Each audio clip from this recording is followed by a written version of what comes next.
Nigga, I'm letting the cig off. I nicknamed it chemo. It'll take your fucking wig off. You about to lose hair tonight. I hope the best plex is showing up. Cause what's on my side affects niggas. He choking up. Nah, see a nigga like me and how you throwing up from these shots. They radiate shit. How you open up. Then I'll send two murder from the second hand like it's smoking up. So what the fuck is up? Nigga, you know I'm sick, but it ain't airborne, so you won't catch it when we pass words. A plex. Right. You really think you can fuck with our ex? No, I don't think you can, sir. It's KC. Ladies and gentlemen, another episode of Let's Talk Battle Rap. It's France. I got my man Program V with me. Yes, sir, in the house. Today we have a special guest, V. West Coast. Straight out of Compton. Hey. West side of Compton, too, mind you. You've seen her on Queen of the Ring. That's why she screams out West, man. That's We've crazy. seen her on Queen of the Ring. We've seen her on... let me give it this intro. We've seen her on Queen of the Ring. We've seen her on West Coast Elites. She's fresh off of her battle of the Queen of the Ring Evolution 3 card. Fire. RX, welcome to the show. Welcome. Thank you guys for having me. I really appreciate the platform opening up to me. Salute to both of y'all. I appreciate it. No, thank you for coming through, man. We appreciate it. I don't even know where to start. There's so much to like say, and I think I want to begin with a little bit with like the first time I got a chance to meet you, because I've seen your battles, and you've been around the battle scene for a while. Like some of the LA battleground events, you can catch yourself in the crowd. Yeah. I hosted for LA Battleground when B Dot battled Danny Myers and when B Dot battled Daylight. That's right. I hosted both of those cards.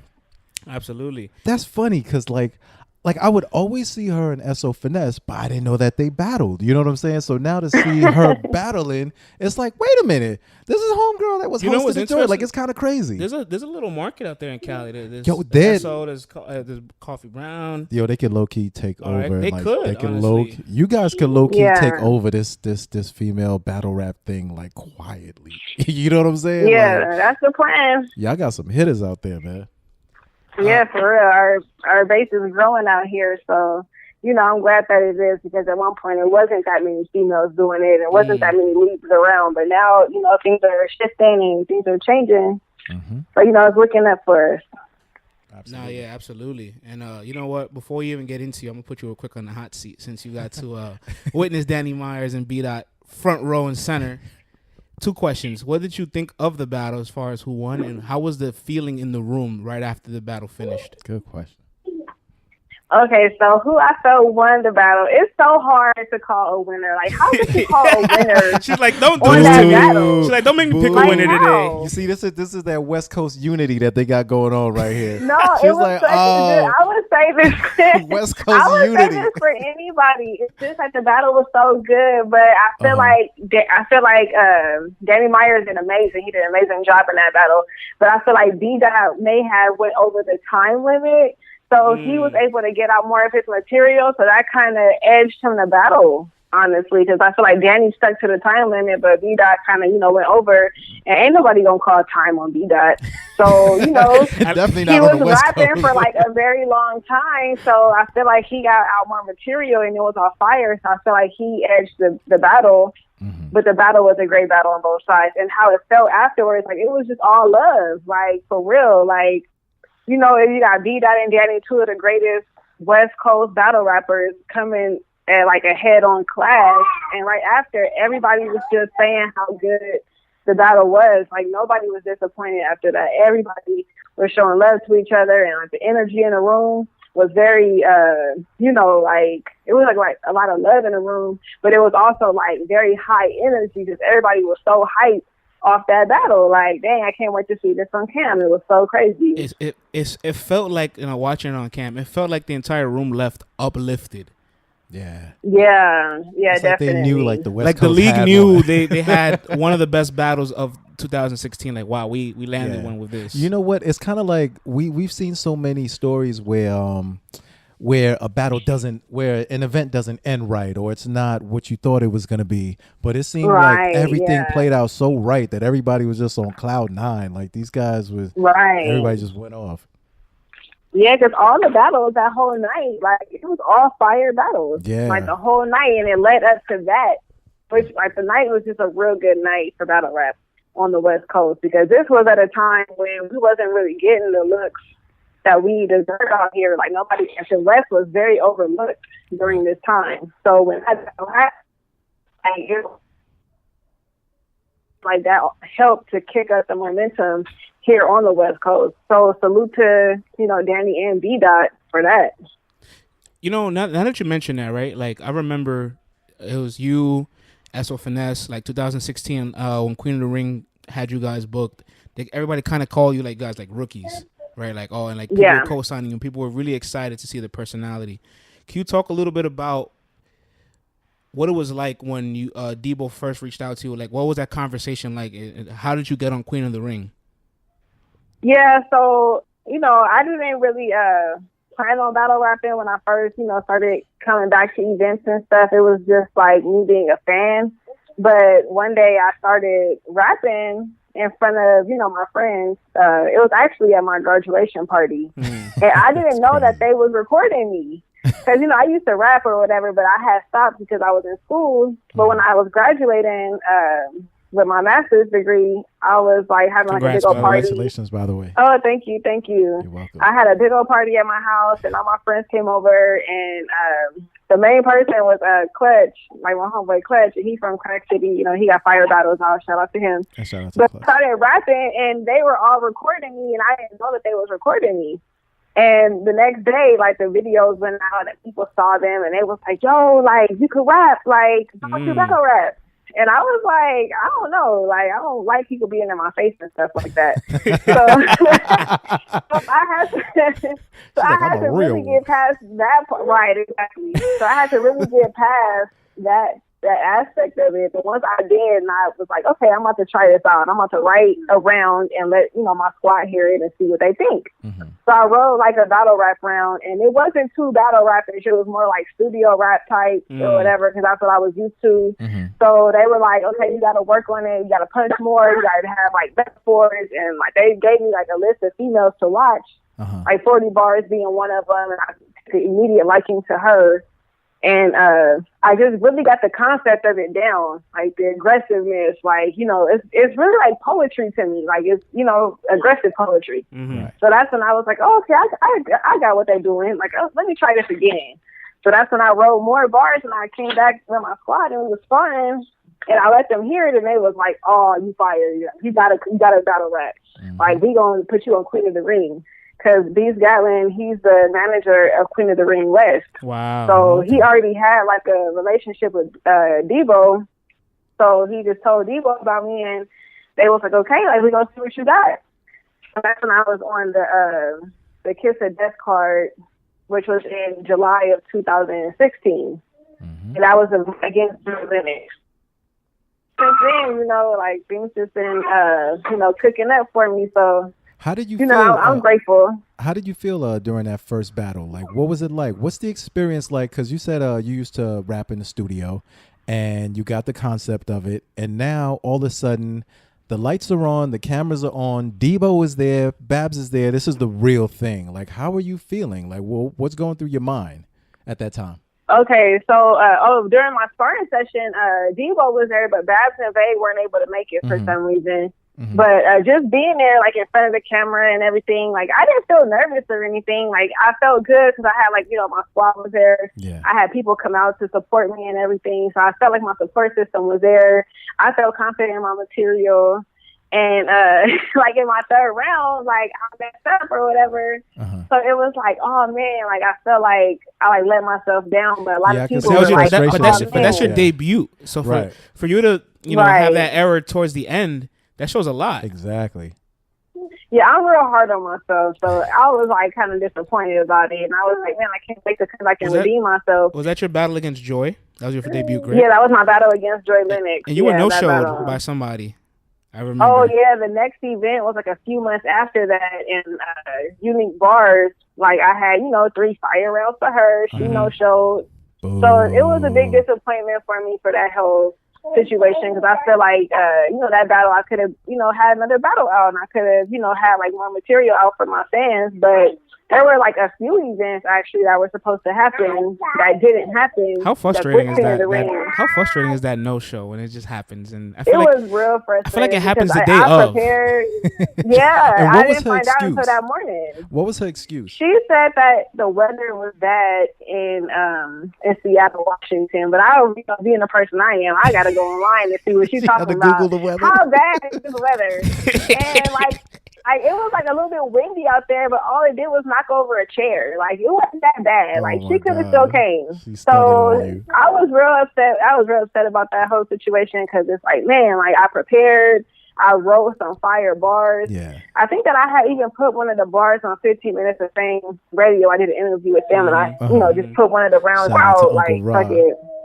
Yeah. Shout out to 15 Minutes of Fame. Now, quick question. So yeah, I was just disappointed about that, but it's all good. Listen, you moved on to bigger and better things, so it's like that's right. At this point, it doesn't even matter. You know what I'm saying? Like in real life and in the battle world, so it's just on to bigger and better things.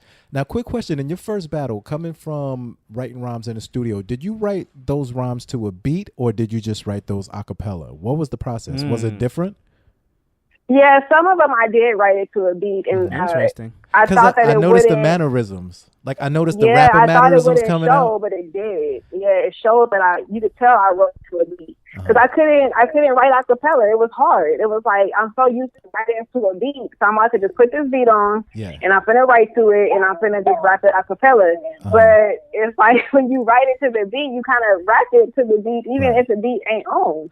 So it was like a risky move for me to make, and I thought that I was, getting out some good material, but I ended up learning how to write without music. Because it was very, very hard to transition. Like, it was real hard. And I was asking that because I could see the progression in your style. So knowing that that was your sparring session, I was like, I could see that she's probably been writing to a beat. But the thing is, I can see where you were trying to figure out the differences between rapping like it's on a beat and doing it like traditional battle rap style.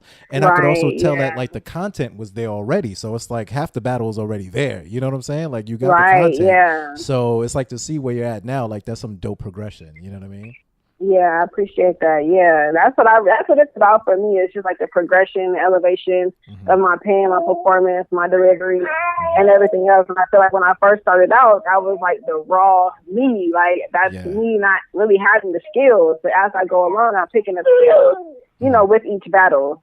So, I'll get better as time goes on, definitely. Absolutely.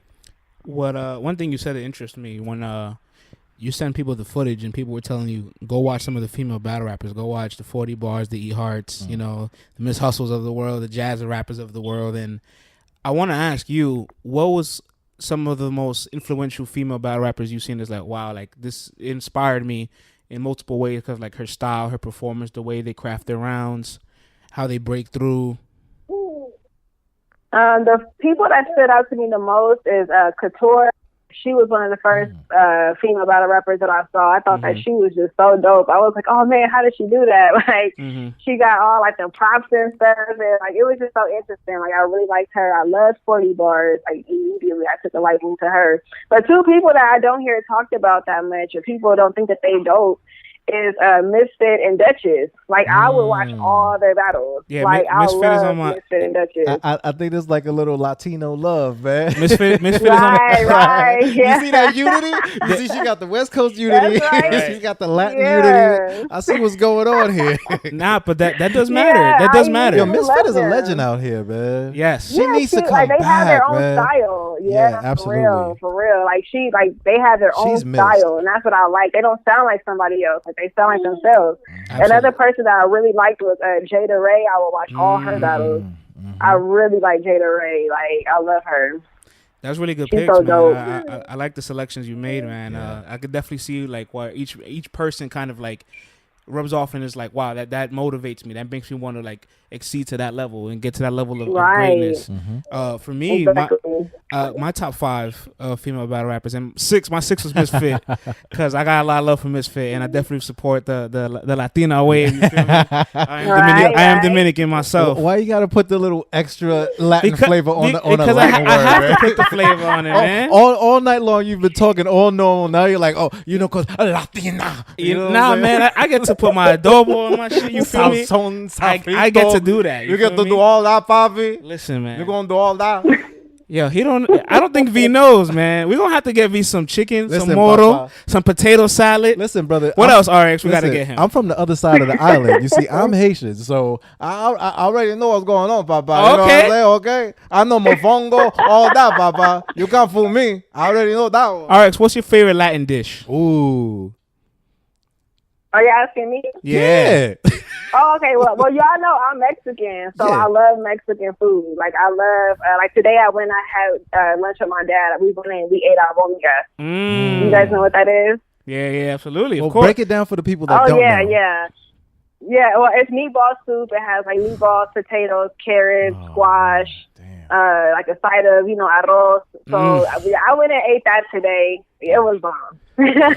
My favorite is a nice little gordita from all the trucks, but I gotta go to Cali. I know I heard the taco trucks out there. Yo, let me is tell you, amazing. son. I spent a lot of time. Yeah, for real.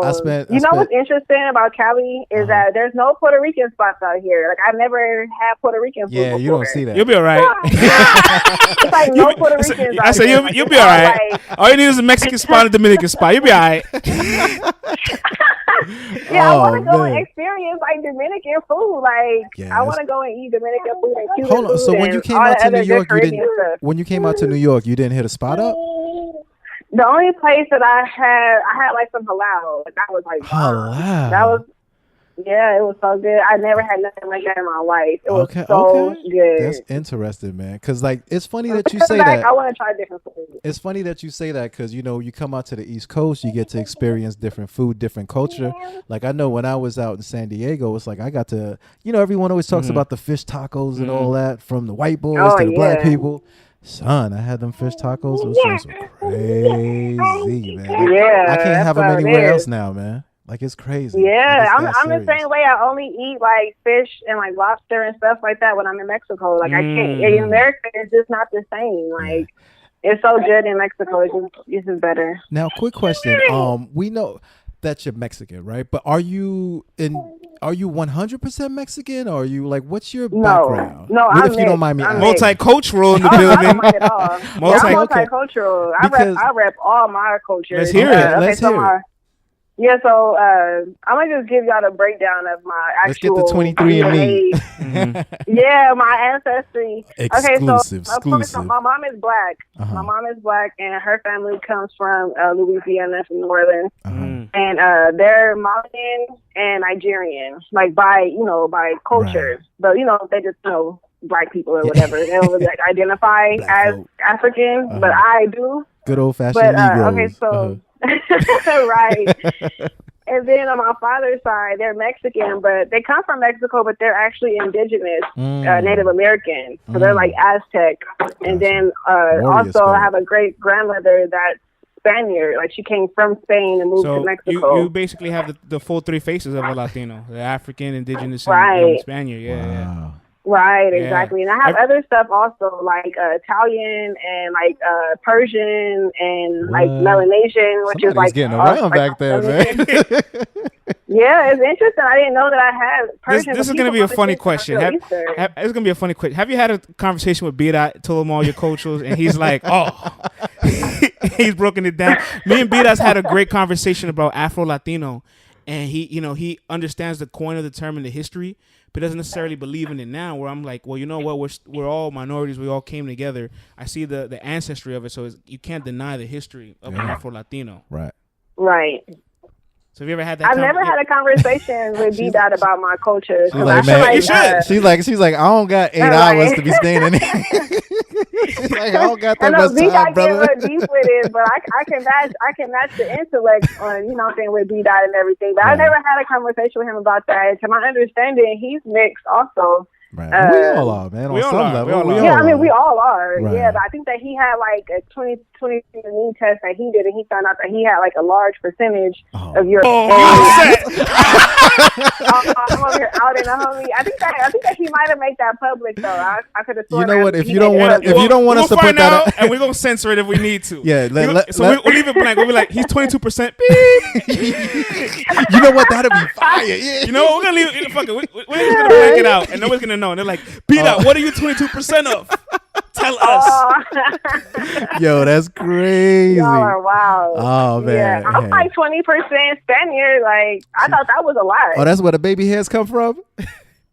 Oh, you already know that Indian side, you know what I'm saying? You already know. That's my Native American RX, side. that's the Taino. That's the Taino. That's where it comes from. Right. She's probably patting it down right now. What am I, African and Arawak? Something like that? That's me, right? Haiti? African and Arawak, right?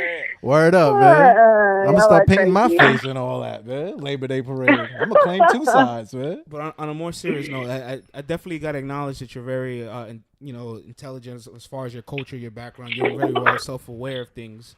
And it seems like you have a lot of intellect, book-wise and street-wise, because of where you're raised. And you said earlier you had a master's degree. What was it like? What's it like juggling, like, living in Compton, going to school, avoiding the street life, but also loving music and rap? Because before you started battling, you were in the battle scene as well, like watching battles, going to battles. Right. Yeah. And also, before that, quick question. What was the upbringing actually like in Compton? You know what I'm saying? Like, were you regular girl? Were you know what I'm saying, into things? Like, what was it like coming up? Because it's like it's not an easy place to grow up at. Because I'm from Brooklyn. Right. I'm originally from Flatbush, so it's like whatever you could think of or whatever you've seen or experienced, it's all been seen and experienced on this side too. So we all can relate. Right. We all from the same place, but it's like, for someone who's never been there or someone who doesn't know or understand, because we have a completely different culture over here, so break it down for us. Let us know. Well, growing up in Compton, for me, it was, I didn't have like problems like that, but I of course kind of fell in with like the more street people, like the people that was committing crimes and stuff. Yeah. I was in like a lot of trouble back in those days. Like I couldn't leave the street life alone for a long time until like I was like older, like maybe like 25. That's when I really started like living my life like legit. But before that, it was very hard for me to leave that life alone. I felt institutionalized because I did move out of Compton, and I couldn't stay away. I would go back every single day. Like I couldn't stay out of Compton. Like it was like a. What was calling you to the city? What was calling you to that? I really can't tell you. It's just like a certain lifestyle that I was used to, and then like where I moved to, it was just like nothing like that. Like I moved to Orange County, and it wasn't anything like Compton, and I was Orange County, like the Housewives of Orange County. Right. I moved to Orange County, and it felt like at nighttime I couldn't sleep because I don't hear sirens, I don't hear gunshots, I don't hear helicopters. Like it's weird. That's to like be PTSD in like silence. Almost. That is kind of like PTSD. I couldn't take it. I had to keep going back, and then I was just getting in like a lot of different things up over there, and like I had like a lot of bad experiences because in Compton, like I grew up in one neighborhood with Crips, and then the people that I run with, the people I'm closest to are not Crips, they're Bloods. So it's like I got to be real careful who I hang out with, and I've had like a lot of like bad encounters with different situations like that, because people know me and they know I kick it with these people, but that's their enemy in this hood, so I can't cross the street on this side. Because in Compton, it's not like everybody is the same. It's like you on one side of the street, you with the Crips, you cross the street one way, that's the Bloods. You cross the street the other way, that's the Mexicans. Wow. Like it's like little small pockets of different hoods all over the place, and it's like you got to be real careful with that. Like a lot of my closest friends are dead right now, so that's what really was like my last wake up call. But like my best friends got killed. Like whenever I shout out Poke No Good in all my battles, like my homeboy Poke, like he was from like a Blood neighborhood, and he finally decided he wanted to change his life around, and like he went to jail and he got out, and 2 weeks later he was murdered. And he went up to this dude and was like trying to be cool, like, oh hey, what's up, man? And the dude was like, hey, fuck you, woo woo woo. So he swung on the dude. Dude put out the gun and shot him in the head. Wow. So he's dead now. Damn. Like, I was supposed to be with him that night, and like I couldn't, go out with him that night for whatever reason. And I went to sleep like early, and I happened to wake up and that's when I heard about what happened. And I was like, dang, that's crazy. I was supposed to be with him that night because he had, got out of jail and everything. So we was always together. I think that was my best friend, Poke. Wow. And the other homeboy Noga, like the police killed him, and he was trying to turn his life around. So, it's like, it was like a bad situation. So once my closest friends really started dying, that's when I really had to like have like a wake up call. Cause I had my son was young at the time, and like my children's father was trying to like pull me out of that life and everything. So after so many years of me fighting it, I just had to surrender and just say, yo, like, I'm in school, I'm finna get my master's degree, and I gotta have a better life than what I have now, and I gotta be here for my son, and now I have a daughter, so things had to really change in my life for me. So it's hard to live legit, but I know this is what I have to do. Like, it's hard, but right path, I have to do it. On that path. What did you study for your master? What did you get it in? My bachelor's degree was in criminal justice because back in those days I wanted to know the law so the police don't try to fuck with me. She's like, I want to know the law so I can make it better. All your old friends hit you up like, Reese, can we do this? Yo, could you picture the meetings? They like, hey, homie, so if we go over here, how many years for that one? She's like, look, don't do it that way. You know they looking for this. Of the law. Yeah, all my homeboys would come to me like, hey, are you getting your degree? Like, if I do this crime, then what's gonna happen? Like, everybody always came to me for that. So I was always helping everybody. I was like the hood consultant for criminal justice, like laws and stuff. Were you charging? No, those are my friends. I would never ask for nothing. They should have opened up a little office and whatnot. You know what I mean? Charge all outsiders, tax them.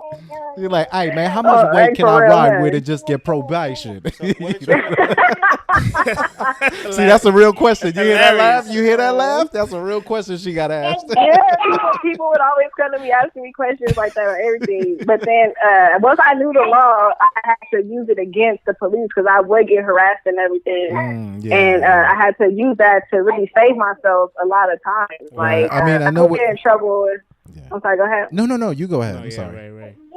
Oh, yeah, there have been times where I was, doing stuff and I would get caught or whatever, and then I would use the law against the police to, help myself, out in the situation and stuff. And it always worked for me. So, but other than that, like...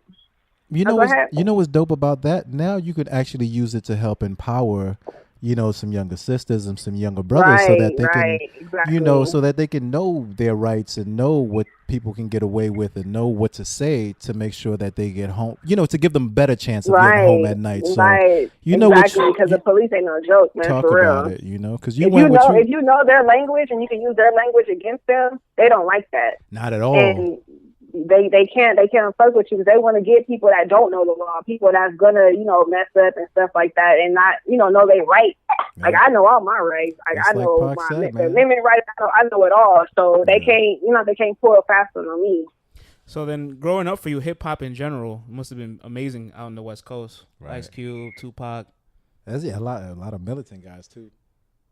The whole police brutality, the history of it. So it was important for me to get that degree. And when I went back for my master's degree, I got my master's degree in counseling. So I'm actually a marriage, family, and child therapist. Oh, so I work with kids. I've always worked with kids that are like in jail and group homes, incarcerated. I've always worked with kids that are like in the system.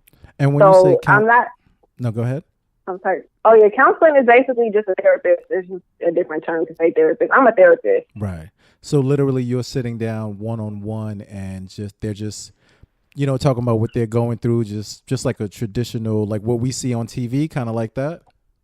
Yeah, it's basically like that, but it's a different setting. I don't have like an office. Like, I go to my clients and I sit down in their environment. Cause I work with like a third-party agency where I'm contracted to go into the jails, contracted to go into kids' homes and like group homes, like wherever my kids are located. That's I go and I work with them like that. And I just create like treatment plans for them and like diagnosis and things like that. And just try to like catch them before it's too late for them. Right. Like really help out like the youth, like the teens. That's what I feel needs it the most. And once I'm able to be like a licensed therapist, my goal is to have my own group home where I could treat the kids myself. Nice. So that's like one of my, long-term goals that one day I'm eventually going to get to. Nice. Yeah. That's very admirable, man. We definitely commend you on that. And we definitely need more people doing that, and people that actually care, and people that are from the community. So we can't thank you enough for doing what you do. You know what I mean? Big round of applause to you. Now, doing that kind of a job, we appreciate it. I'm sure the hood appreciates it. You know what I'm saying? But doing that kind of job, though, that's a very heavy job. Does it ever weigh on you? And like, if it does, like, how do you decompress? Like, how do you get those thoughts off your mind? Like, how do you get back to normal? Because listening to, traumatizing stories all day long has to take a toll on you. Does it involve a lot of psychology as well? Yeah, so definitely a lot of psychology involved, and it's very hard to not bring work home with you. I don't let it affect me too much because, like, no matter how much, I take in, I have to be able to let it out. So I do, like, a lot of self-care, like, like massages, pedicures, whatever it is that I feel I need to do. Right. And on top of all that, I have to really be in tune spiritually to really deal with all that I encounter at work.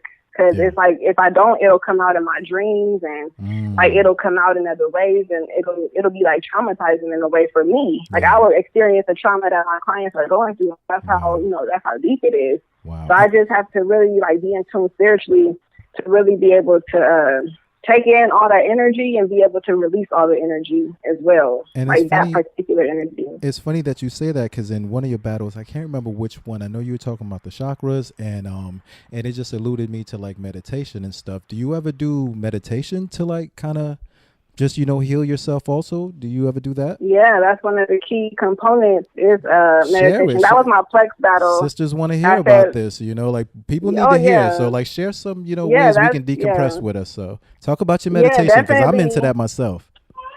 Yeah, definitely meditation. I know some people, it's hard for them to just sit down and be silent and clear their mind space, but there are videos that you could put on, like on YouTube or something, like nature sound. Like for me, I use like nature sound sometimes, or like the African drums or something, or like Zen music, different things like that. That just, it doesn't necessarily have words to it, but it's just like sounds, and it's able to like really like clear your energy. And then of course, I would advise people to invest in different like minerals, like amethyst rock, like crystal quartz, like rose quartz, different, like look into the different stones and see what you need. Because I have like a whole collection of different minerals and crystals and stones and everything. And I use them, like I sleep on top of them sometimes, and that really like helps like balance my chakras. Wow. And really just clear my my energy, because it's like a lot from day to day. Not even just for somebody like me that's a therapist, but just for the general person living day to day in this country, because there's a lot of stressful events going on, in the world today. Right. And with these crystals, is it literally directly underneath your back or underneath the mattress? Like, where should one? Yeah, I literally sleep right on top of them, or sometimes I'll put them under my pillow. And I would just like sleep on my back or something that particular night. But usually like full moons and new moons, that's when I really do like a lot of my healing work. That's like the best time is when there's a new moon and a full moon. Those are the two times that are like the best, like pinnacle times of the month for you to really, do like crystal work and stuff like that. I'm gonna have to get up on that, man. That's awesome, man. I'm gonna have to get up. Really awesome, man. Yo, I feel like I'm healed right now, man. You just had us on a trance. We had to break concentration for a second. We just like gazed in here listening. I'm like, yo, okay, all right, cool, yeah. But the one thing I took away from all that is that her mindset is in a much better place than what she had it prior. Absolutely. And she's very happy with her progress, and also like you juggling being an artist and a mom of two. Yeah, salutes to that. But facts. And not to make this like a big seminar, but I think there's a topic in battle rap that doesn't get talked about: the mental health aspect of. Are you good right now to actually battle? Are you good to prepare? Like what's going on in your life? Right. And you know what? Like there is mental fatigue because this is a mind sport. This is you writing. This is you using your brain. But how can your brain function if it's stressed with post traumatizing events? Right. So what do you think a little bit about the mental health state of battle rap? Like that you need to be in it? I think that it's daunting on a lot of people. Like, a lot of people, like, will read the comments of the battle, and all of a sudden they depressed. Oh, that's terrible. You know what I'm saying? It's like that aspect of it, and then it's just, like, getting prepared for the battle, going into the battle. Like, it could be like a mind game. But it could be. It actually is a mind game, but it's just, are you aware that it's a mind game? And some people may not be aware of that, and they don't know why they're feeling these emotions and thinking these thoughts and everything. And it's like, you got to just kind of be in tune and know that it's a mind game, and you got to be able to play the game and play the game well, because it's like, it could be very, very depressing for some people in battle rap. I've seen it firsthand. At first, people, like you say, don't talk about it. It's not, I haven't heard nobody have no conversations about it publicly ever. No, it's an underrated subject, because when people bring it up, then, the crucial fans and the internet will say it's an excuse. Exactly. And they'll try to criticize it, but you got to realize, like, this person is performing, and this person is literally crafting up this material, so they need to be in the right state of mind to do it. Right. That's why there's certain battlers that don't take volume battles, because they know their thought process won't be able to handle that kind of stress. Exactly. And now, I mean, you don't have to say any names, but has any battler just ever reached out to you on the humble and just, like, just express themselves, or just, relate to you, like, how difficult things could be? Like, you don't have to, don't drop any names. Especially coming into the game. Yeah. Yeah, I'm not going to mention names or anything, but then definitely there's a lot of people that hit me up and be like, "Oh, you're a therapist. Like, can you help me? Like, I got this going on. Like, I got that going on. Like, what can I do?" Just for, like, advice in their general life, because whatever's going on in their life, it's affecting their battle rap career in some sort of way. Mm-hmm. So I don't ever turn my back to nobody. Like, anybody that hits me up, I always, help them out. And people be offering me, money or something, but I don't ever take nothing from nobody. I don't want anything from anybody. Like, for me, just to help out somebody, that right there is, like, enough for me. Like, I don't mind helping nobody out. Yeah. And you know what? I need all the good karma I can. RX, the hood healer. I think the story. See, you making me do my little West Coast accents and whatnot. Sound crazy, man. I think there's a ton of stories of female battlers, especially female battlers, that, like, probably are suffering, with juggling, being a parent, stress, the streets, baby fathers, a whole bunch of things that probably affects the market and the sport of it all. Yeah. And it's interesting that you pointed out, RX, that, like, people will read their comments, they want the validation, the approval, they don't seek it, and it hurts them or it tarnishes them. I've seen you on the YouTube comments. You comment back with people. That's pretty cool. So they told me not to. People be like, "Don't comment back to nobody." But I feel like sometimes I gotta comment back. Like, you comment. But you comment. Does she get vicious? No. She comments like people that are acknowledging her, she gives it like thank you. So that's pretty dope. And people that have questions, that she'll answer it. Okay. But the point is, she'll go through the negative comments and be like, "Oh, I'll probably see a negative comment or two, and I'll deal with it." She gets it, right? Yeah, I don't really care too much for, like, most of the negative comments, because there just be some BS up on there. What's the funniest comment you ever read? Yeah, what's the funniest one? The funniest? Because we know YouTube comments get crazy. Crazy. Okay, so one of the things I thought was, like, so funny is that my battle with Joy Lennox, actually, somebody said that I took, like, a bunch of bars from Jazz. And was like, I can't think of what bars they are right now. But she stole bars from Jazz, the rapper. Oh, so I commented and I was like, "Hey, once you find out the bars, like let me know." Yeah. And they didn't know it was me. Like, they didn't know that I'm RX. So they, like, commented back to me, like, as if I'm, like, some random person. Like, "Oh yeah, this RX girl, she 10-4 on Jazz. I'm Jazz's biggest fan." Okay, what bars of Jazz did I ever take? She's really not somebody that I, like, watch adamantly. And I definitely don't have bars from nobody else. Like, most of my bars are pretty much original, and it's about things that aren't talked about in battle rap. I mean, I like me a good troll, but some people, like, are nutty, man. Right. You know what I mean? Yeah, they take it a little bit too far. And there are definitely some thirst buckets out there, and I know your DM has seen the thirstiest. I gotta admit, thirst that upsets me as a whole. Like, just because of the double standards of female battle rap, where, like, people there's the fans that'll try to make appearance part of, like, a package of, like, the performance, where, like, because this person looks a certain way, the bars are better or worse. That over and underrates the female skill set, and then we're listening to bars, but we're not looking at the female's not dancing, the female's not naked. Yeah. We're listening to her bars. Exactly. I mean, to play devil's advocate, though, like, a proper presentation, though, is definitely something that's necessary in a visual art, right? If she wants to come out, You like how I freaked that, right? You like how I freaked that, right? I'll be honest. If she wants to come out in a bikini or a long T-shirt like it's 2006, it don't matter. I'm listening to the bar. No. I hear you. No, listen. I'm not saying that you have to dress any particular way. Right. I'm just saying you can't look crazy. You know what I mean? Like that goes for anybody. But this is what I'm saying. Some people don't prepare. I feel what you're saying. You see what I mean? It's like you don't have to dress crazy, but come like you actually coming to be filmed. You know what I'm saying? Right. Like there's cameras on. You feel me? Like people will look at you. Like don't look crazy. This is a genderless topic right here. No, this is for males and females. All right, we are not discriminating on this topic. You know what I mean? At all. You know.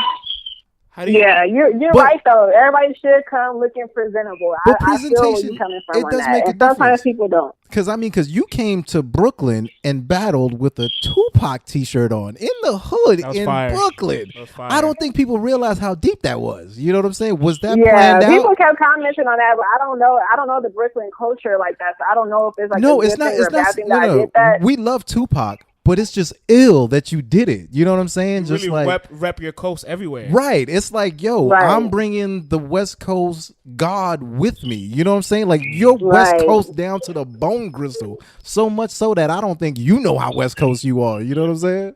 Yeah, people was giving me some looks while I was walking down the street, and they was like, "Hey, you're not from around here, huh?" Well, yeah. And I was like, "Nah, like I'm from Cali." Hold on, and they was like, "Oh man, you from Cali? This and that." Like like it was just like a different feel. But out here on the West Coast, anybody could wear a Tupac shirt. Nobody gonna blink twice. But on the East Coast, it was like way different. What if I showed up in the middle of your hood in West Compton with a big Biggie shirt? Would anyone look at me weird?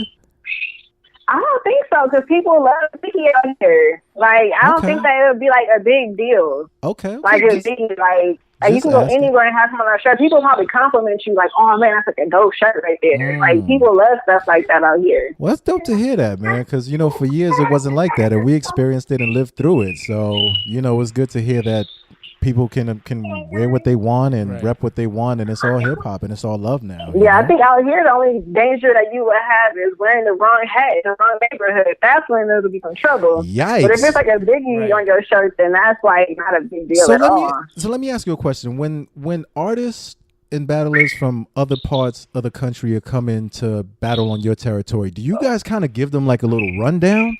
Like, because if you're talking about just wearing a wrong hat, I may not know what's going on. Like, you know what I mean? Yeah. I've seen some bad things happen to people because they don't know what's going on. But like Debo, when he first came out here to the West Coast, he had his NY hat on. Oh, and they went to like they went to the a certain neighborhood, and these guys would have to tell him like, "Hey man, take that hat off. Like, you can't wear your hat up over here." I think he had to ask him where he from. Yeah, because people take that very serious, even if you got like a certain color shoes. But that's like, what I'm people saying. Lose their life like, because if you come from New York, you're not gonna know that. You know what I'm saying? You just like, I'm wearing a Yankees hat, I'm wearing a Mets hat, and then all of a sudden you in the middle of some drama. Right. You know? Yeah, we usually tell people whenever they come out here if they got like a hat or something, like, hey, don't go to, like, be careful with that hat on, just wear like something neutral. Like, that means something completely different out here.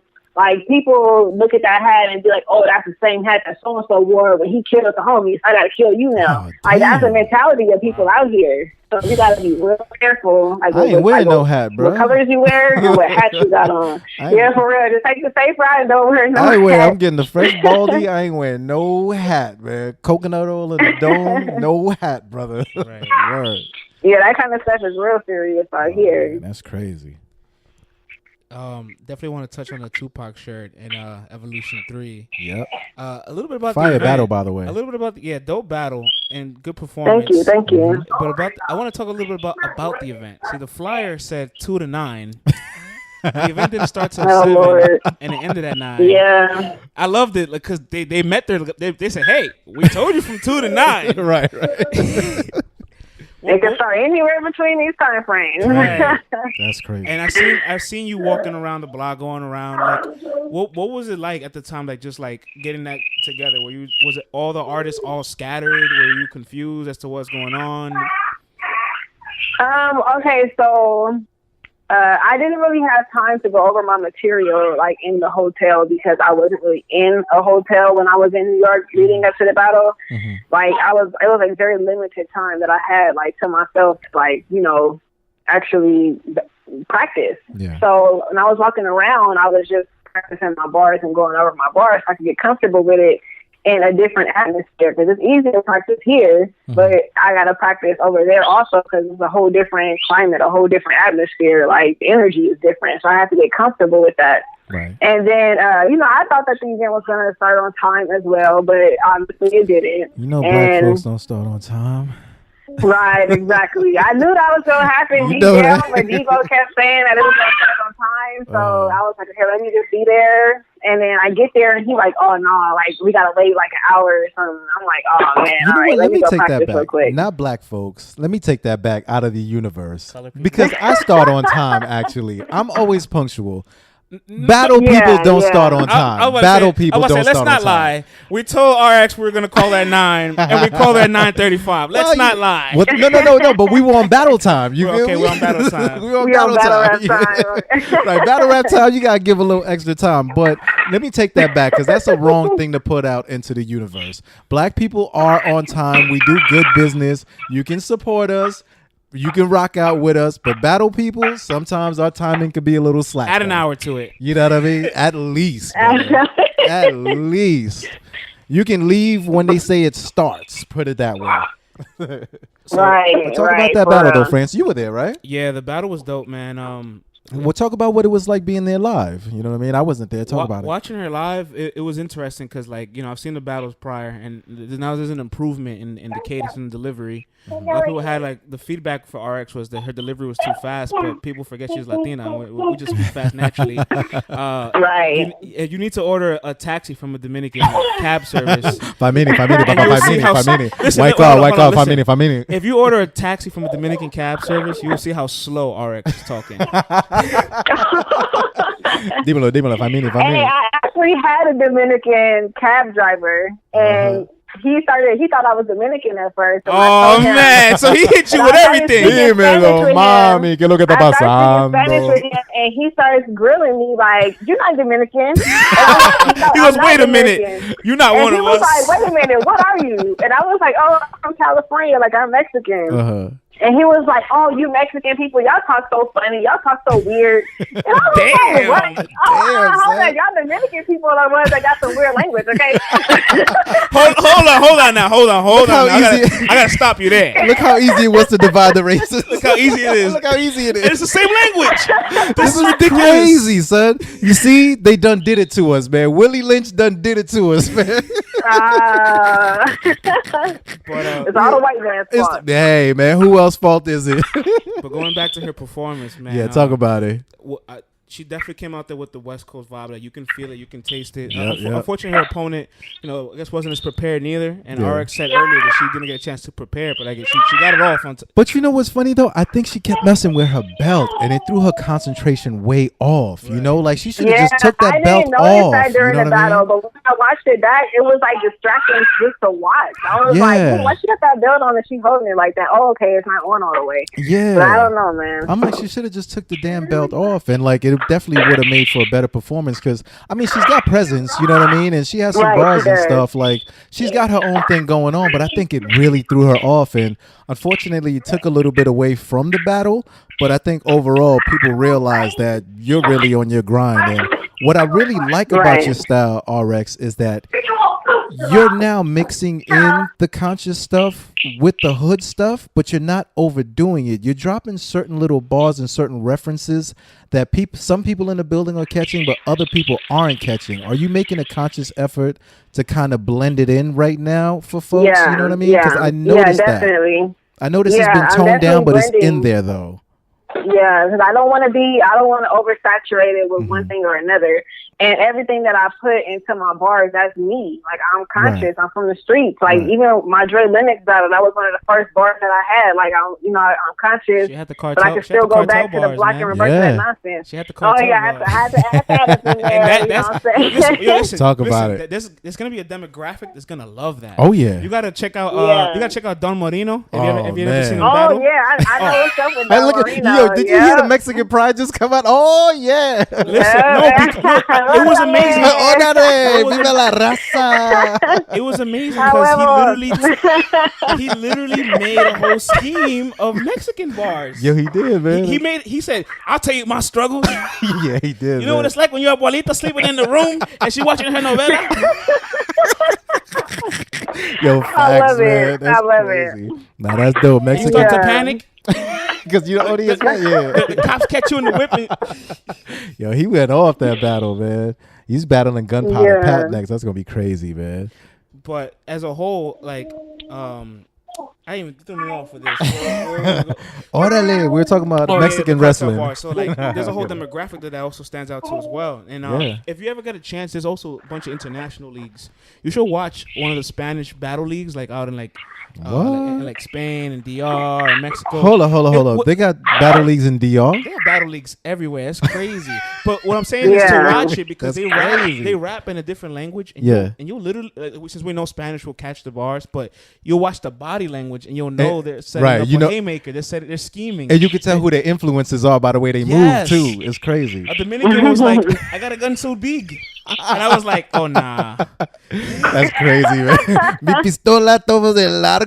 Right. But it's dope. It's really dope. Yeah. Because it's almost like battle language became his own, battle rapping became his own language. Right. It's crazy, man. Yeah. That's nutty. And speaking of that. I already said before that one of my goals in battle rap is to have a Spanish battle. Like I got hit up by a certain Spanish battle league out here. Yeah. And they told me, like, hey, whenever you're ready, like, come on over. Wow. And like, I speak like a lot of Spanish, but like I gotta really be able to study like Spanish battle rap to really know like that culture. Because Spanish battle rap, I've seen a few, and like how you just said right now, like it's different. Like, you know what I'm saying? It's like a little bit different, but it's like still the same. It's still battle rap. Like the culture of it is a little bit different. So I really want to be able to like study that and get to know it a little bit more before I just hop in and do it or whatever. So I for sure, that's like one of my goals for real. Like hopefully next year I'm able to pull that one off. That'll be dope. Well, listen, my man Franz here is a walking historian. We call him Young History over here. Oh, so if you need to get pointed in the right direction, definitely holler at him and he'll point you in the right direction on who to follow so you don't waste your time. You know what I'm saying? But speaking of the Spanish bars, what do you say in the beginning of your battles? Can you break it down for us, please? What is that slogan? Okay, so what I say is, oye, está cerrada una larga noche. All right, I said, oye, está cerrada una larga noche. Because I brought that California sunshine. Ain't no Reese hot. So that came from the very first time that I wrote in bars.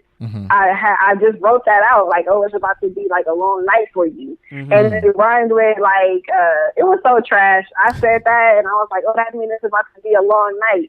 No, I said I got a long night. It was like some crazy stupid bars that I thought of, but people really liked that. I started out in Spanish.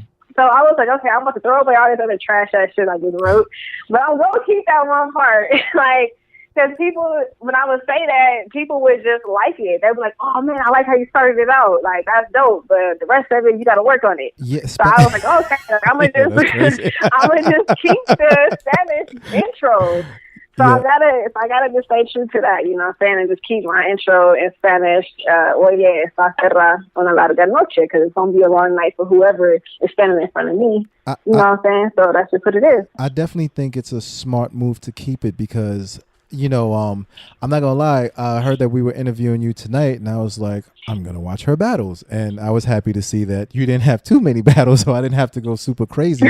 And I was happy that your battles were actually good, so I didn't feel like I was wasting my time doing this research. Yeah. But when you say, it's gonna be a long night, when you say that in Spanish, first of all, once you say "oye," I'm like, Laurier.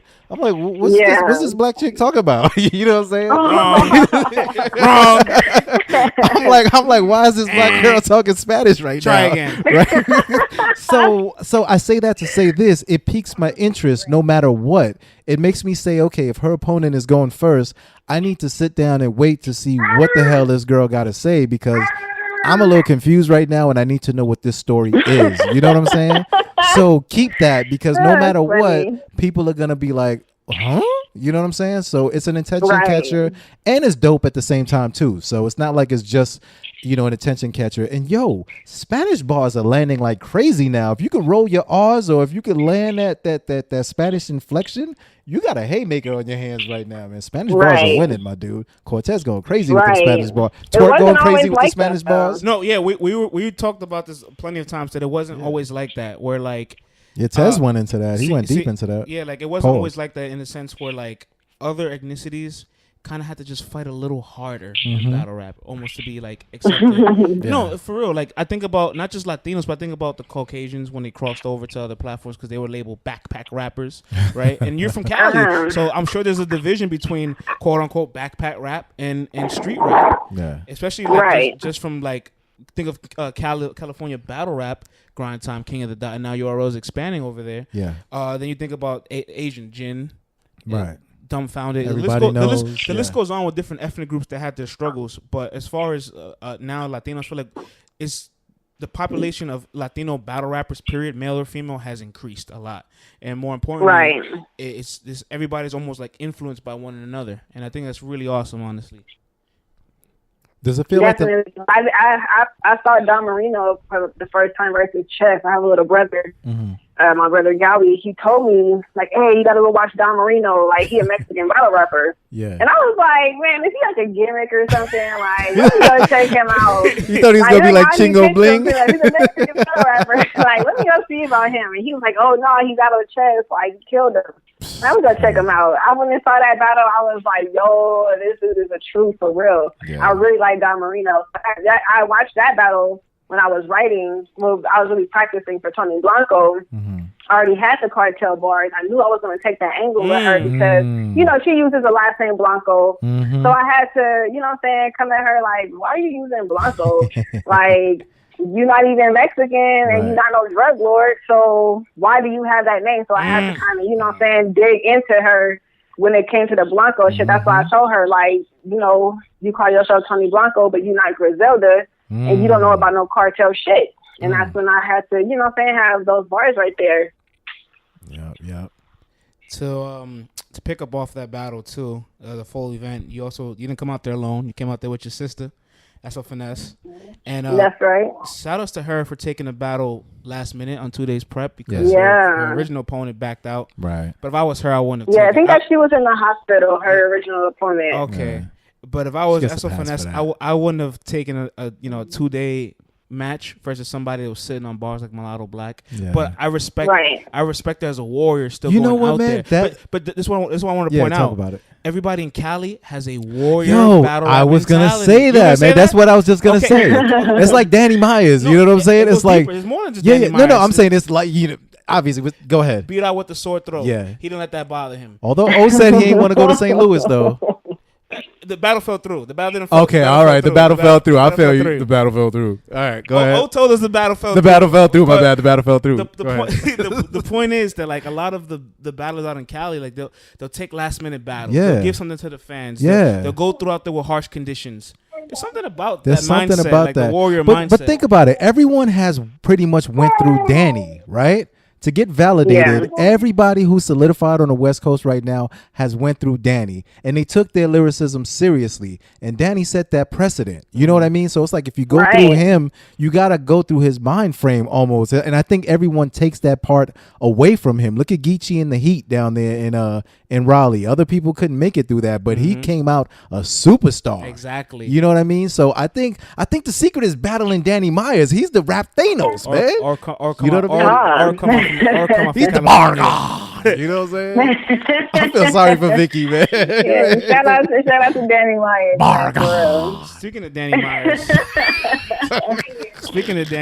can you tell me a little bit about the influence he's had on you? And are you gonna battle Danny at some point? Nah, Coffee already did. I don't think that I am gonna battle Danny, because you've been battling dudes. You know what I mean? Yeah. I kind of had to because one of my battles wasn't going through, and then I ended up getting Plex at like the last minute. I had like 19 days prep for that battle. That was a dope battle. And then I had like a couple bars that I already had, but those bars were kind of obsolete because I wrote them so long ago. I didn't feel like they would really matter, so I had to write all new material for Plex. And then I ended up battling 6500 right after. That battle was fire. That battle was fire. That was definitely. That's good. what an intergender battle should be like. That's what an intergender battle should be like, man. Yeah. Yo, your Middle Eastern scheme in that battle was crazy. Because I've heard a lot of Middle Eastern schemes, but it's like, and I know you the crescent, the half moon, the assalamu alaikum. Yo, that was type crazy. So I like the different take that you took on that. What was that like? That battle? Yeah, that battle right there was dope. That was my place battle for the Middle Eastern scheme. I already kind of had like a few different bars. They weren't like grouped together, but then I wanted to do like the Middle Eastern stuff. Every battle I do like a different culture. Like I bring different bars from different cultures or whatever. So that's where it was the Middle Eastern stuff, and I kind of wanted to get that one bar out. The one where I say, my peace is unto you, brother. Assalamu alaikum. Yeah. I really like that bar. So I really wanted to get that out there and hurry up and say it because I felt like if I didn't say it, it's going to be old to me. I ain't going to want to use it in the future. Right. So that's why I kind of like built that whole scheme around that one bar, really. That was like the bar that really made me like, no, I got to use this. Like, let me make it make sense, though. Yeah. I did the Middle Eastern scheme for that right there. And I like that battle. That was my comeback battle after I leave you having holy my fast. This is Ramadan. I said, oh damn! I heard a lot of Ramadan bars, but that was type crazy, man. That was type crazy. Yeah. I like that battle. And in 6500, it was like he ain't taking it easy on you either. Oh no, not at all. Not he was calling you all kinds of crazy names, man. Yeah, that pajama. That's a pajama first party, of all, right? A West Coast pajama party. Yeah. Y'all think this is a house party too? What y'all doing on the West Coast over there, man? What y'all doing? Yeah, that one was, Y'all having too much fun out there. Meanwhile, we over here mean mugging at events. West Coast Elite. Yeah, West Coast Elite, we always have like a different theme. That's Vanessa's league. I gotta get out. She always has like themes and stuff like that, and get people interacting in different ways. Come out dressed in all white or whatever different things you want to have. Yeah. Now you guys are part of the face of the new LA, but you actually experience something that not too many people know about, but it was actually pretty huge, and that's called the Pit in Los Angeles. For those that are not initiated to it, can you please break down its historical significance within LA and within battle rap, and let them know the type of A-list people that was flying out, what kind of battles was going down? Please paint that picture for me, my sister. Right. Before like the cameras was even on during those battles, like every battle that happened up in there should have been filmed. Like they were all fire battles. Like I used to go up there like with Daylight, Active, Disaster. Like they was called, like a Watch Boys back then, and then they turned into like Crack City. And you know what I'm saying? Like I still rep Crack City to this day. Like that's the squad. You know what I'm saying? Like I used to always be up there, but anybody that's from LA had to go through the Pit because they didn't only have battle rap. They had like spoken word poetry. They had like beat battles. They had rap battles on the beat. They had different producers up in there. They had different artists. Like it was cracking. But I remember the fire marshal would come and shut it down because there was so many people up in there. And finally, like they got it shut down again. They haven't really came back, and like they did make a comeback at one point, but it wasn't for very long. So that right there was the original like West Coast hub of artistry. Like Kendrick used to be up there, like Tyrese used to be up there, Tiger used to be up there, AZ used to be a battle rapper, So he was dope too. Like he was real dope. Like this other dude named Double P, I remember when he battled Conceited up there, but Conceited was called something else back then. He had like a different name. Yeah, he made it to the Pit, man. Damn. Did Nipsey ever come up there? Very, very big. Did Nipsey ever come up there? Nipsey Hussle. Nipsey, I don't think I've ever seen Nipsey up there. He could have, but I don't remember ever seeing him. Because I was like, I couldn't picture him battle rapping, man. You know what I mean? No, he was never a battle rapper. But I used to live in LA. I used to always see him selling his CD like way before he, blew up. Yeah, he's been grinding. And I was like, for man, a this minute. dude out here every day selling this damn CD. And one day I turned on my TV and he had the video Hustle in the house. Oh, and I was like, dang, I do look familiar. Where I know him from? And that's when I was like, oh shit, he was over there on King and Fig. That's what I used to say. Yeah. And I was like, wow, that's how dude they used to be selling his CDs. Like, he like famous now. Like, that shit is crazy. Just goes to show you consistency kills, man. That's crazy. So Nipsey, a real one, man. He was really on the turf. You'll make it. Yo, to stand in the middle of LA and sell your CDs, you're literally risking your life to get your music out. Think about that. Think about on that. Corner where he used to sell his CD at, people be shooting back and forth. That's what I'm saying. So people be shooting back and forth. He would have lost their life up over there. Wow. Yeah, I had to move out of there because some things happened. I had to get up out of there. Some things happened. She like, let me shut up. Let me check myself, fool. Break yourself, fool. we still got the censor. We got the censor. We got the censor from earlier. So but think about that though. Right. I mean, the man believed in his music so much that he's willing to say, hey, I'm going to stand here. All my enemies know that I'm right here selling my art, trying to get up out of here. Like, that's deep, man. So to see him this amount of time later drop a classic album, in my opinion, that's a testimony to staying true to your craft. You know what I'm saying? Like, that's important for everybody to hear that and know that. You know what I mean? Yeah, for real. And also Nipsey, he not just like some buster out there on the corner. Like, he's like a certified gangbanger. You know what I'm saying? So it's like, it's hard. You heard that? You heard that hard R she put on there? I heard it. That was that hard R. She's like certified gangbanger. Banger. Yeah, he's not just a gangster. He's a gangbanger. Damn, man. He's like one of the originals. Like, a for shot real. caller. Like, He See, I know my lingo. I know average Joe out there. I know my lingo. He a shot caller out there, man. That's crazy. From one of the most notorious ones too, mind you. Not no little poo-putt tag-along crew. You know what I'm saying? Like, right. This crew means business, man. You know what I mean? Like, you're not doing a show in L.A. and the brothers are not making their presence felt. You feel me? Right. So shout out to him for making. You know what? Most of all, shout out to him for making a great piece of art. I don't care how hard you are or if you're the most notorious dude. Like, for him to take all that and make it into a beautiful piece of art, commend him. But this ain't about Nipsey Hussle. He's got his millions. This is about RX, man. Let's get back to business. Facts. You know what I'm saying? Right, Take it over. I feel that. Can you tell me a little bit about the unity between, like, I guess the new generation of battlers in the West Coast, you, SO, Coffee, Geechee, B-Dot, the Left Side Connection, the whole movement that they started as well? What's it like? Yeah, it's definitely like a lot of support and unity out here among a lot of people. But to be 100% honest with you, it's not 100% unity among everybody. It's still, you know what I'm saying, people that don't get along and people who feel a type of way about different things. Like, it's, like undertones of jealousy and whatnot. So regular stuff. It's not 100%. Yeah, it's regular stuff, I guess you can say. So it's not 100% unity. I'm not going to be fake and say, oh, yeah, we all support each other. Like, no, like, it's certain people that don't get along. Yeah. And I don't root against nobody. And I don't, you know what I'm saying? Like, I support everybody, but on as far as battle rap, but personal, I don't fuck with everybody. That's really all I can say about that. That's fair. Hey, listen, man. When we go to work, sometimes you don't get along with your coworker, but you got to do your job and make sure that you put out the best product. Right. So it's business. At the end of the day. And if you can conduct yourself like an adult, more power to you. You know what I'm saying? Keep everything behind the scenes, and that's the most important thing. Keep it behind the scenes. I don't want to know. We don't want to know. So going back to it, I know we mentioned Danny briefly. And I wanted to find out how much Danny has influenced you, but like not just you, I guess the whole movement of all you guys. He's very supportive of all the new faces for the coast. Yeah.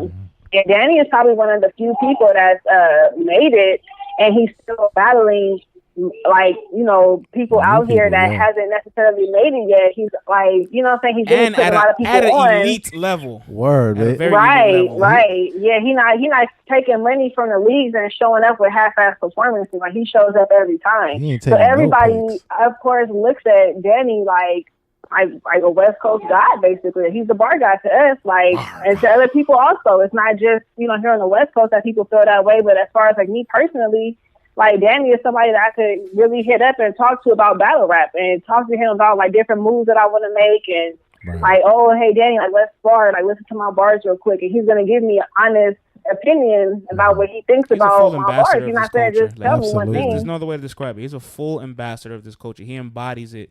Like he'll comment, he'll go back and forth, he'll debate with you, he'll listen to bars, he'll put out freestyles. He'll move to Brooklyn just to battle. Yo, his early I'm sure you heard the story. He moved to Brooklyn just to battle. His early years, early 2004 or 5, he lived in New York with no phone, just out here battling.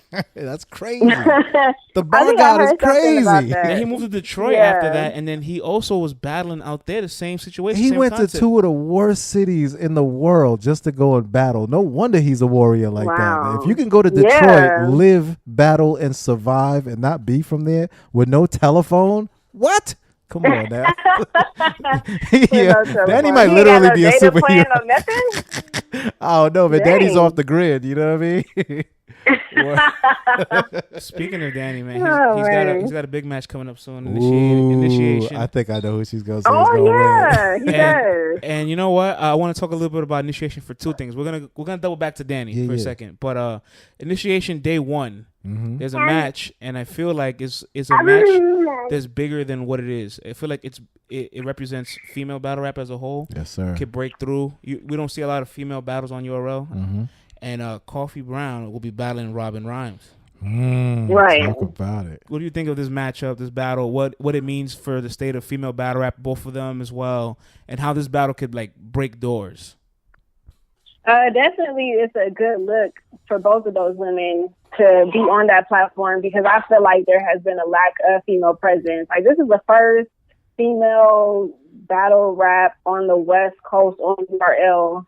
In general, I'm trying to think if there was another one. I don't think there was ever. She's making history. Yeah, I don't think there was ever any other female battle rap. So I feel like that's a good look for women, and that hopefully will open the doors for other females to be on URL, not just URL West, because of course people look at it like, oh, that's URL West, like that don't really count. But just URL in general, like I really just hope to see more female presence on there. So that's dope for female battle rap. True that. Yeah, man.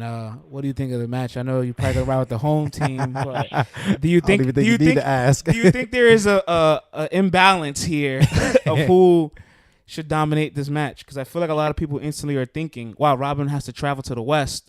We just seen Coffee and Danny put on a crazy battle. How is she going to keep up with that on her home turf? Yeah, I've been seeing a lot of that also, because last time Robin Rhymes came out here, she battled Sarah Funeral on Queen of the Ring. Yeah. And she needs to redeem herself. That's all I like to say. I'm not going to underestimate, either female in this battle. I feel like it's going to be a good battle. And Robin Rhymes, I feel like she's not coming back for nothing. I feel like she's going to come back and she's going to show out. And I think that she should, because when she battled Sarah out here, like it didn't go in her favor. Right. So when she come back out here again, like I just hope that, she come 100%, and the other young lady, I hope she comes 100%, and just to make it a good female battle and really represent for the females overall. I think the female battle rap culture needs it, because we could look back to early the year. URL booked Jade and Diesel, and unfortunately that one kind of fell through. Yeah, that one kind of fell through, man. Like, Jade had a lot of potential, and she just wasn't prepared or nervous for the moment. The lights got too bright, and she has qualities and she has potential for sure. But that could have, because that was the first female battle rap on URL that was judged. Hey, that's history. Oh wow, that's crazy. Wow, yeah, and that's dope. Do you strive? That never came out though, huh? I heard about that battle going down. There's a reason why I never dropped. There's a reason for Oh, okay. Yeah, I wasn't there. I didn't see the battle. No, it's all good. So you know what? If you didn't hear about it, then the people are kind. Word up. Oh, out here on the West Coast, though, we don't really get to hear like what goes on the East Coast. But what do you like mean? That. Like, it's on pay-per-view now. You can just watch it while it's happening. Oh, okay. I didn't order that pay-per-view. Okay. And, people didn't really talk about that battle. Like, I just heard that Diesel won, and that was pretty much it. Yeah. But now that you're saying, Jade may not have been prepared, I kind of have an idea of how it went, But pretty much I didn't. Every round. Yeah. Oh, that's not good. No, not at all. Oh, okay. Yes, I didn't hear too much about that battle after it was announced. I know it was a big thing when it was announced. It was like, oh man, like females on URL, like that's like so dope. Because the last time I heard of females being there was Bonnie and Myverse, and that was what 2 years ago or something like that. Oh, that was like a long time ago. Myverse is great. I love that battle. Mm-hmm. I love Myverse. Myverse is hip hop to the core, man. Facts. She just moves like a B girl. Yeah, she's breakdancing. Mad Puerto Rican like, B. ahead, girl. She look like she's always ready to play handball. Right? Hilarious. She look like she always ready to play handball, B. Yeah. Y'all are funny. But hopefully, Coffee Brown and Robin comes out to be a fire battle. I think they need it. They need a fire performance. Like, they need I think Coffee's gonna be prepared. I think Robin has to bring it. See, I don't want Coffee to body Robin. I'll be honest. I don't want that to happen. I know that's what people think is gonna happen, but I don't want that because it would be dope if it's a fire battle. But that's what I want. I want a fire match. But you know what, too? Even though she has the capability of bodying her because she's home, I'll be honest, man. Like, and she's dope too. No disrespect to the West Coast, but just having home court advantage, your crowd is really fair. They're not gonna necessarily overly be biased. Yeah, you know, like I don't think that there's like that much West Coast bias, to be honest with you. But they do have a cheat code though. There is a power in throwing up that W, and the whole crowd goes. Awkward said it best. You try to fade me, I'll just scream out West Coast, and they all go crazy. Word. Hopefully it could work that way. But honestly, like whenever we get the crowds out here, it really be like battle rap people, but. Yeah. It'd be people from other regions out here also, like especially for URL cards. It'd be people from all over. People come from Detroit. People come from Texas. People come from Florida. People come from. Yo, I definitely want to make it the Traffic Chicago. 4, man. We definitely got to make the Traffic 4. We gotta go to LA, man. We got to make it the Traffic 4. Yeah, that'd be fun. Or the one after that, or whatever. We gotta go to. What's your thoughts of Danny Myers and New Jersey Twerk? That's a very energetic battle. That is going to be a crazy fucking battle. Oh my God, I'm so excited for it. It's gonna be a crazy night, right? I can't wait to see it. Crazy night. I got no chick. Oh yeah. I know you're always gonna ride with the home team. Throw up that W. She's throwing it up right now. I think there is a match of energy that Twerk can find a way to imbalance and can steal this match.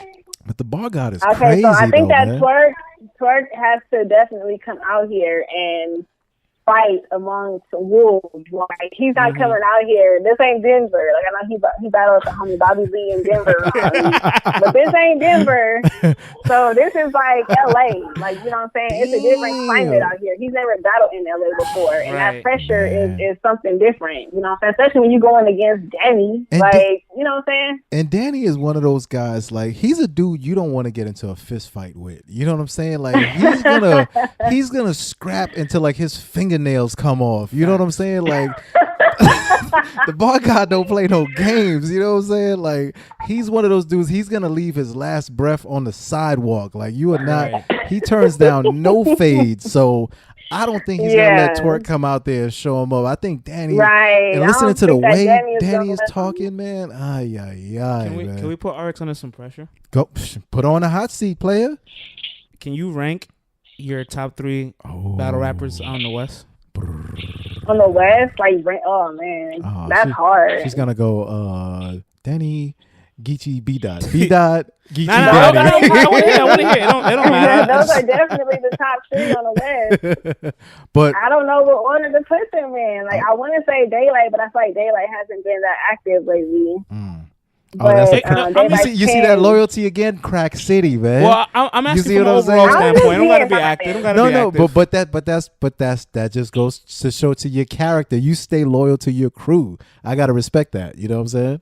But it's more than me just saying, I sound like they trash, you know what I'm saying? Like, these are not at all. Like top 10s of the West Coast and of battle rap in general. Like, B-Dot's 10, I would say is like amazing. I would say B-Dot first, then Danny, and then Gucci, if I had to rank those 3. Oh, that's dope, man. You can't be mad at that at all. Cannot be mad at that. I have my 3 at Disaster. Disaster's an all-time battle rapper for me. Definitely have Danny Myers there for his strain of consistency. Yeah. And right. I would have B-Dot there for the pen. but I might have to edge it to Geechee just because when I close, I can be blind listening to Geechee. You can visualize it. And I'll be under a palm tree. Exactly. You be right there. Yo, Geechee, he's so damn visual, man. Like when Geechee raps, I automatically like start, you know what I'm saying, start standing pigeon-toed and whatnot, man. And like my pants sag a little lower, you know what I'm saying? Right. Like he really takes you right there to the soil and to the turf, man. Like he's so damn visual. And it's like it is LA, you know, when you close your eyes. Yeah. One more hot seat question. Shoot, brother. Because we didn't get a chance to ask this early on when we asked about her influences in female battle rap. Top 3 female battle rappers. Ooh. Anywhere, not just the West, anywhere. Okay, so top 3, I would have to say number 1 is iHeart. Okay. That's my number 1 as well. Number 1. And number 2, I would have to say 40 Bars. Okay. And number 3, Official. You and I have the exact same number 3. I'm so surprised that there's no QB in there. Well, then for me, number 4, then I put Jazz at 4. And this is a personal preference. I put C3 at 5 because I just love her aggression. Yeah, C3 is definitely top 5. And then my 6th man is Misfit. So you and I have the same top 3. Where do you go with 4 and 5? I want to see. Okay, I would have to say Gaddis. Number 4. Dope. I wish that she was still active, but just overall female, like Gaddis. And then number 5, Couture is like one of my personal favorites. I think everybody puts their 5th. No Hustle either. I think everybody. Well, I'm not gonna lie. We can have. We had that discussion. You know what? Let's have a female battle rap debate. This is gonna be fun. This is gonna be fun. RX, you might be the doctor to help us out with this. We've been trying to get an all-female panel to come down and just discuss female battle rap. So we're going to need you to help send out the bat signal and let the ladies know that they can come on this show and they can come down to the studio and have a full panel discussion about all this, man. I definitely think that would have to happen in person. No, absolutely. In the studio, for sure. We're going to do that. Swing by to the studio. And so to debate, I know she didn't have Hustle on her list. I didn't have Hustle neither. I'm going to make an argument. And listen, I'm going to make an argument, and it's going to be a hot take. Go for it. I think Miss Hustle is overrated. Oh, you crazy. But listen, you gotta understand, people will say overrated and instantly think I'm saying she's whack. I don't think she's overrated as in she's whack, because as far as lyrical skills, she's probably top 5. But I'm judging these females on body of work. Miss Hustle has 8 battles. All these other females, they have at least 20 battles. Yo, she ain't got to do what everybody else does. But listen, I put Jazz at 4 because her and Hustle have the identical resume. I think 8 or 9 battles apiece. They have the exact same amount. And 4 of them are both on URL. So that's already them like battling on the biggest platform versus them battling in the mud with their category and their class. But Jazz, she's won about 2 of her 4 battles. I've had Miss Hustle losing 3 out of her 4 battles. I have her losing to Heart, losing to Jazz. You had a losing to Jazz. Yes, I did. And see, let me tell you something. RX, who did you have winning that battle? In the building, which was cut off, there was a choke. Listen, all I can see is the video. RX, who did you have winning that battle? Who did you have? I heard about the choke getting cut out also. Hey, I didn't see it. I was in the building, I didn't see it. I remember it. I didn't see it. That's fair. I didn't see it. But even that, though, her material was still better to me. You know what I mean? But anywho, man, let's get off that. RX, what do you have coming up now? You know stay on that. Stay on that. We didn't hear RX's opinion. My bad. Try to let her off the ropes. I'm sorry. Can you repeat the question? What you thought of I guess Hustle and Jazz? Who you thought won that battle? Oh man, that was a good battle. I had to edge that one to Jazz though. It was a good battle on both sides. So it's another one of them battles where it's like, how could she pick a winner? RX, but I feel like do I sound crazy saying Miss Hustle is overrated or her body of work? A lot of people feel that way. They're all crazy. A lot of people feel that way. They're all crazy. Like if somebody else said her same exact bars, do you have Miss Hustle in your top 5? V? Yes. No, I don't. Where do you have her in your top 5? She's in there. Where? They rotate for me. She's in there. From what she's done and what she's doing, the battle she had with O-Red, to me, she beat Jazz. To me, she what's homegirl's name? The one that she just mentioned. The one that doesn't battle that much anymore. She freestyles Couture? a lot. No, not Couture.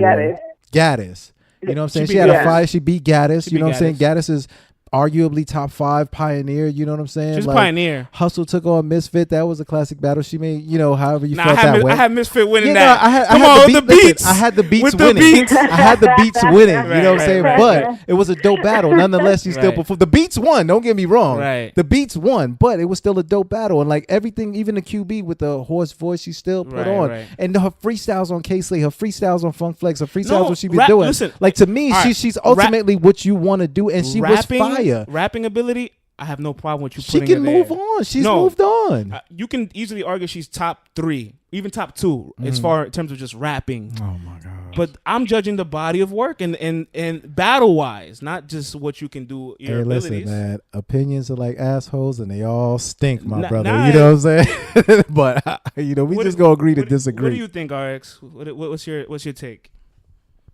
On like what, just like the whole Miss Hustle thing? Yeah, like her body of work compared to all the other people you and I have placed above her. Like it's not, the pain isn't there. No, don't get me wrong, she's an amazing performer. An amazing writer. She's amazing at what she Mook does. Hasn't had 30 battles. He hasn't had 20 something battles. You know what I'm saying? We don't have him over a lot of people. But I feel like Mook is on the level that he's on because of like the longevity.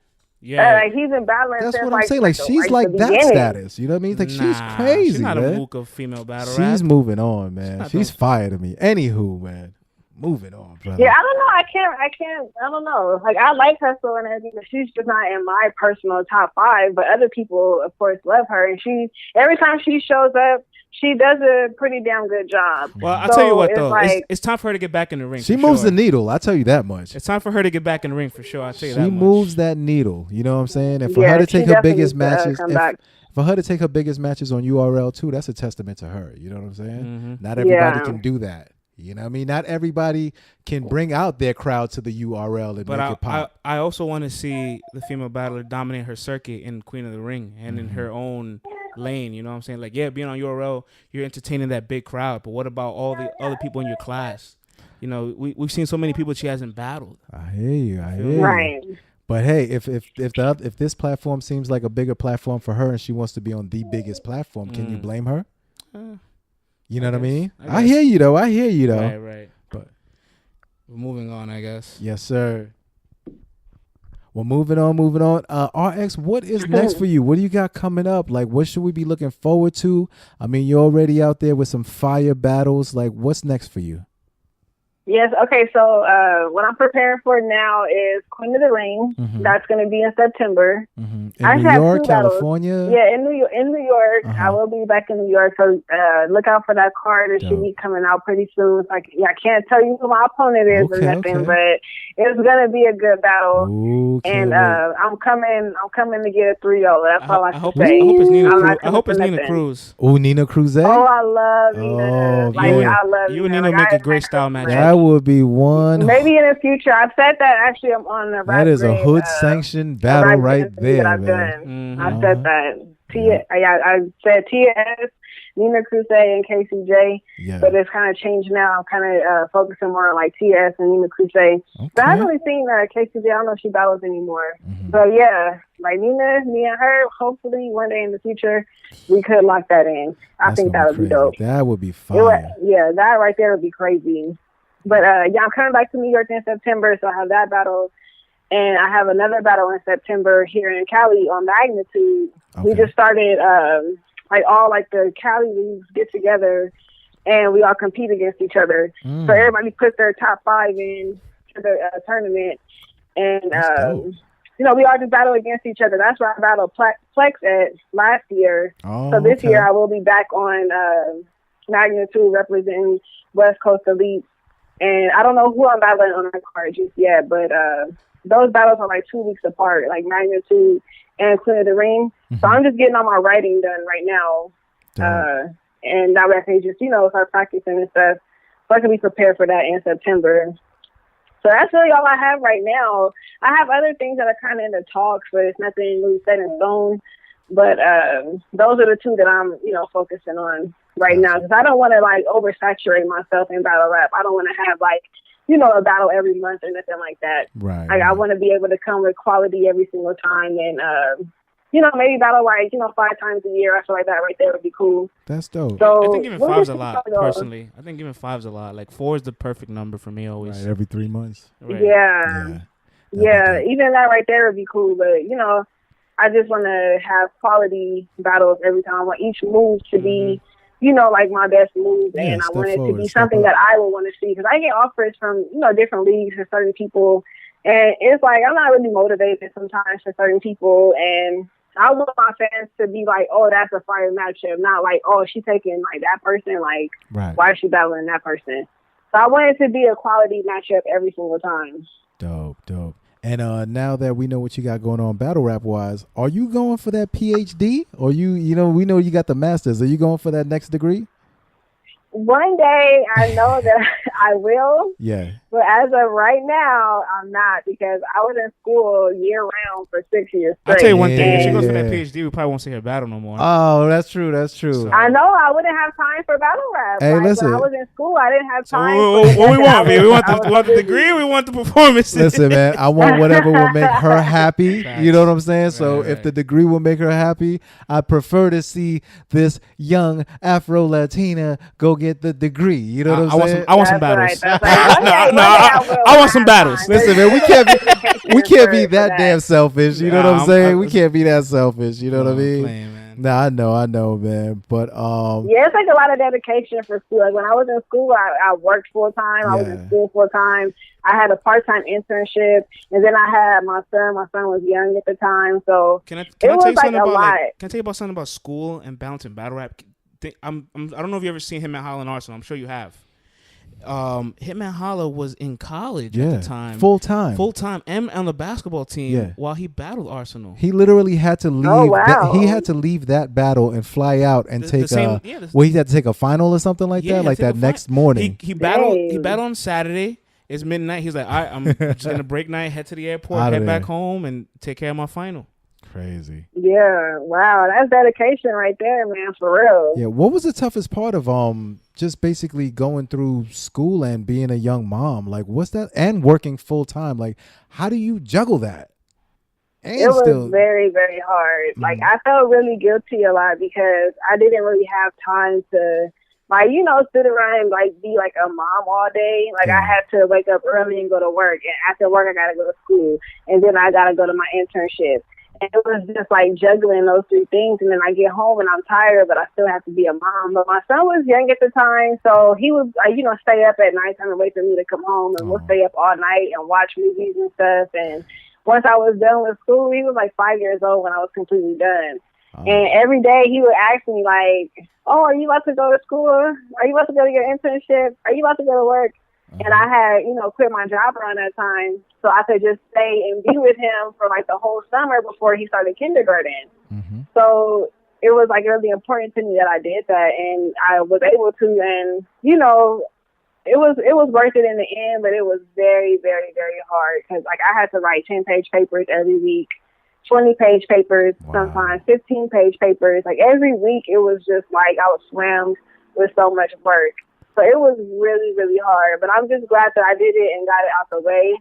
And I, of course, think about the PhD all the time, and I've always like a goal of mine as well. But I feel like I'm still young, and I still have my whole life to do it. Because when I was in school getting my master's degree, I was like 23 when I started out getting my master's degree. So I was always like the youngest person in my class, and people in my class were like, in their 30s, 40s.